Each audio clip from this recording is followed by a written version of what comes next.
है कि अब उस रिजीम का कोई भी हिस्सा वहां पर बच ना पाए, एक नई लीडरशिप वहां पर आए जो उसके हिसाब से चले, उसके हिसाब के मुताबिक यहां पर काम करे। अंशु जी लगातार यहां पर हमारे साथ जुड़ी हुई हैं।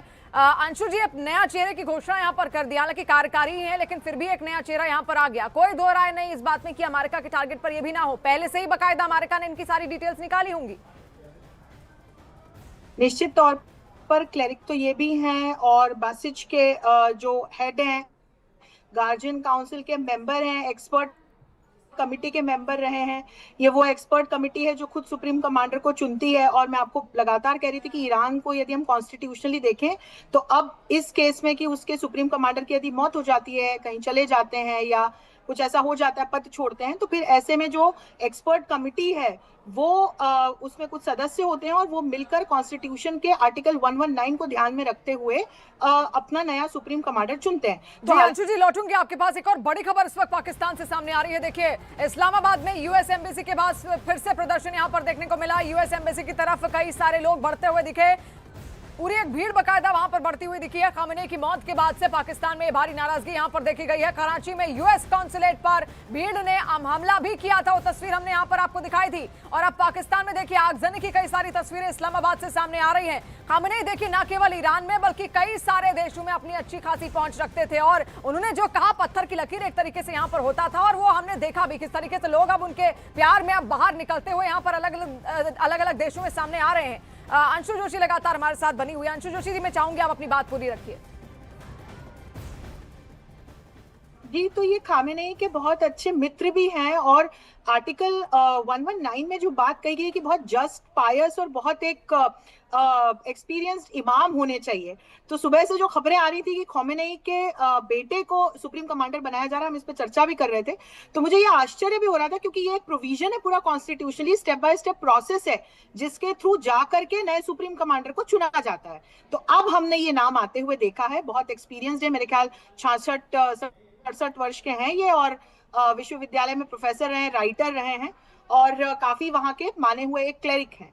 तो इनको चुना गया है और अब ये अपनी सेना और IRGC के साथ में किस तरह से, और निश्चित तौर पर जो लोकतांत्रिक पूरा एक पैरेलल है ईरान का, तो पेजेश्कियान के साथ में मिलकर के किस तरह के निर्णय लेते हैं, अब ये हम आगे लेते हुए देखेंगे शिवानी कि अभी क्या बहुत अच्छे से अंशु जी आपने यहाँ पर बताया कि एक चेहरा अगला कौन है जिसको जिम्मेदारी यहाँ पर सौंपी गई है। और ऐसे में आप देखिए यहाँ पर फिलहाल जो 13 तस्वीरें इस वक्त सामने आ रही हैं, इजरायल का ऑपरेशन शेर की दहाड़ यहाँ पर चल रहा है। नेतन्याहू का पूरा अटैक है, ईरान के कई सारे शहरों में खासतौर पर रिहायशी इलाकों पर भी अटैक किया गया, उन तमाम जगहों पर अटैक किया गया है जहां पर इजरायल को ऐसा लगता है कि वहां पर कोई ऐसा चेहरा हो सकता है जो वहां की सत्ता को संभाले, IRGC को लीड करे, वहां की आर्मी को लीड करे, वहां के लोगों को भड़का सके। उन तमाम चेहरों को यहाँ पर चिन्हित कर करके आप देखिए कैसे टारगेट यहाँ पर किया जा रहा है। और ईरान के बहुत सारे शहर इस वक्त तबाह हुए हैं, एक बड़ी तबाही ईरान यहाँ पर देख रहा है। ईरान बार बार कहता था उसके बाद कोई उसके पास सीक्रेट वेपन है, बहुत सारी मिसाइलें हैं, वो हारेगा नहीं, वो जवाब देगा। आज भी उसने यही चीज कही कि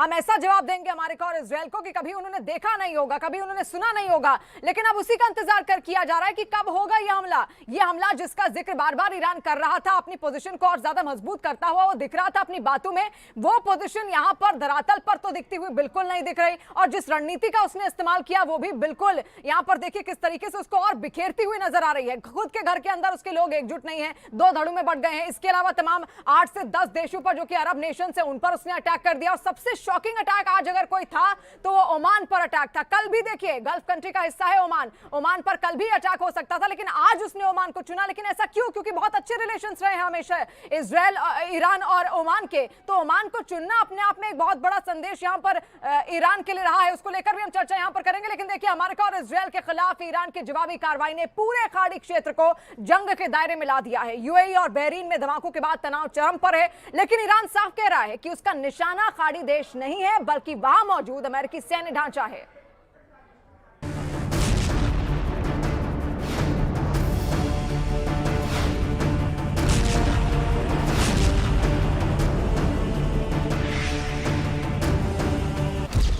अदावत इजराइल यूएसए से, हमला पड़ोसियों पर क्यों? यूएई और बहरीन क्यों आ गए ईरान के निशाने पर? मिडिल ईस्ट में तनाव अपने चरम पर है। अमेरिका और इजरायल पर ईरान के हमले ने पूरे मध्य पूर्व को आग की लपटों में झुलसा दिया है। ईरान ने अपने कई पड़ोसियों पर कहर बरपा दिया है। यूएई और बहरीन पर मिसाइल और ड्रोन हमले किए गए हैं, लेकिन तेहरान का दावा है उसका निशाना खाड़ी देश नहीं बल्कि वहां मौजूद अमेरिकी सैन्य ठिकाने हैं। पड़ोसी नहीं, अमेरिकी ठिकाने निशाने पर। ईरान साफ कह रहा है कि उसका हमला यूएई या बहरीन की सरकारों पर नहीं बल्कि उनकी जमीन पर मौजूद अमेरिकी सैन्य अड्डों पर है। बहरीन की राजधानी मनामा में यूएस नेवी की 5th फ्लीट का मुख्यालय है, जो खाड़ी, लाल सागर और हिंद महासागर के हिस्सों में अमेरिकी अभियानों की कमान संभालता है। मिसाइल हमले में इसी मुख्यालय को निशाना बनाए जाने की पुष्टि बहरीन ने की है। संयुक्त अरब अमीरात में भी अमेरिका की सैन्य मौजूदगी सीमित लेकिन रणनीतिक रूप से बेहद अहम है। अबू धाबी के दक्षिण में मौजूद अल धाफरा एयरबेस अमेरिकी वायुसेना का प्रमुख ऑपरेशनल बेस है। यहाँ से अमेरिकी और यूएई वायुसेना संयुक्त रूप से ऑपरेशन चलाती है। निगरानी विमान, फाइटर जेट और ड्रोन ऑपरेशन इसी बेस से संचालित होते हैं। इसके अलावा दुबई का जेबल अली पोर्ट मिडिल ईस्ट में अमेरिकी नौसेना का सबसे बड़ा पोर्ट ऑफ कॉल है। यह आधिकारिक सैन्य अड्डा नहीं है, लेकिन अमेरिकी एयरक्राफ्ट कैरियर और वॉर शिप्स यहाँ नियमित रूप से आते जाते हैं। रणनीतिक दबाव या सीधा संदेश। जानकारों के मुताबिक ये हमले सिर्फ सैन्य जवाब नहीं बल्कि रणनीतिक दबाव की कोशिश भी है। ईरान चाहता है कि खाड़ी देश अमेरिका पर दबाव डालें ताकि उसके खिलाफ हमले रुकें। यानी तस्वीर साफ है, ईरान पड़ोसियों को नहीं बल्कि उनकी जमीन पर मौजूद अमेरिकी ताकत को संदेश दे रहा है। लेकिन इस जवाबी कार्रवाई ने पूरे मिडिल ईस्ट को अस्थिरता के नए दौर में धकेल दिया है।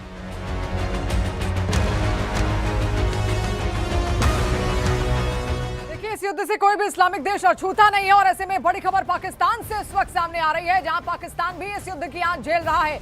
इस्लामाबाद में भी आगजनी की खबर सामने आई। इस्लामाबाद में यूएस एम्बेसी के पास प्रदर्शन यहां पर देखने को मिला। लोग बाहर निकले हैं। यूएस एम्बेसी की तरफ लगातार एक भीड़ बढ़ती हुई वहां पर दिख रही है। खामनेई की मौत से पाकिस्तान में भारी नाराजगी यहां पर देखी गई। कराची में यूएस कॉन्सुलेट पर भीड़ ने यह हमला यहां पर किया। आप देखिए, आंसू गैस के गोले बाकायदा दागे गए। नारेबाजी वहां पर होती चली गई। अमेरिका के खिलाफ ये नारेबाजी यहां पर हुई। पाकिस्तान की टॉप लीडरशिप ने बहुत कोशिश की है कि अमेरिका के साथ अपने संबंध वो अच्छे रखे, मजबूत रखे। और इससे पहले आपने देखा भी वहां के जो आर्मी चीफ भी हैं वक्त वक्त पर पाकिस्तान जाते रहते हैं, ट्रंप के पास जाते रहते हैं। लेकिन वहां की जनता बता रही है कि कितना गुस्सा वहां के लोगों के अंदर है पाकिस्तान की हुकूमत के खिलाफ, अमेरिका के खिलाफ। और ये तस्वीर वहां से जो सामने आ रही है सब कुछ साफ कर देती है कि वहां के लोग आखिर क्या चाहते हैं। वो चाहते थे खामनेई को, वो खामनेई को पसंद करते थे। उनका जो जिस तरीके का उनका हमेशा से कार्यकाल रहा है उसको पसंद करते थे। और ऐसे में ये तस्वीर वहां से जो सामने आई है सब कुछ साफ करती है। पाकिस्तान हमेशा से वहां के जो हुक्मरान है वो खुद को सुनते आए हैं, कभी जनता को उन्होंने सुना नहीं। और इसीलिए ये तस्वीर आज यहां से उत्पन्न यहां पर हुई है। अब इस्लामाबाद में ही आप देख लीजिए,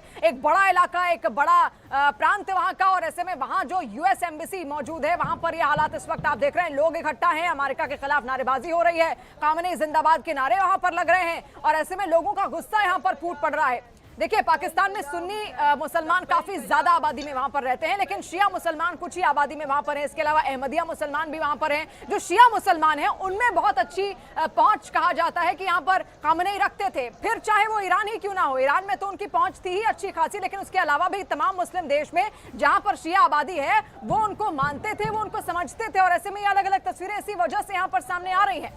और लगातार इंटरनेशनल मामलों की एक्सपर्ट अंशु जी हमारे साथ यहाँ पर बनी हुई है।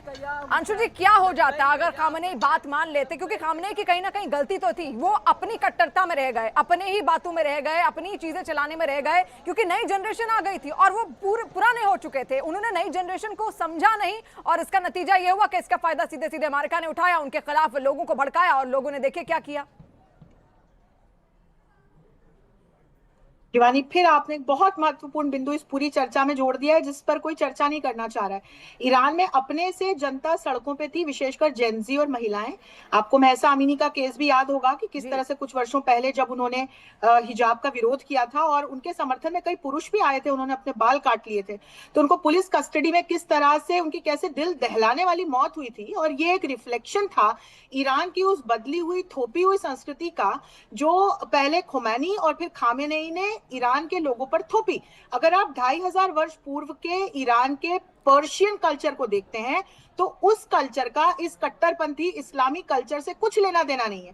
तो धीरे धीरे आपने बिल्कुल सही बात बोली कि जैसे जैसे जेनजी आई, जैसे जैसे स्त्रियों में अपने अधिकारों के प्रति जागरूकता और मुखरता बढ़ती गई, तो फिर उनको लगा कि ये हम कैसे रिजीम में रह रहे हैं, ये तो हमारा देश है, यहाँ हमारी एथनिसिटी रही है और हमारा ये कट्टरपंथी इस्लामी कल्चर है ही नहीं, तो इसका विरोध होना शुरू हुआ। दूसरा महत्वपूर्ण बिंदु इकोनॉमिक एस्पेक्ट से जुड़ा हुआ है। पिछले कुछ वर्षों में ये प्रॉक्सीज जो है, हमास है, हुती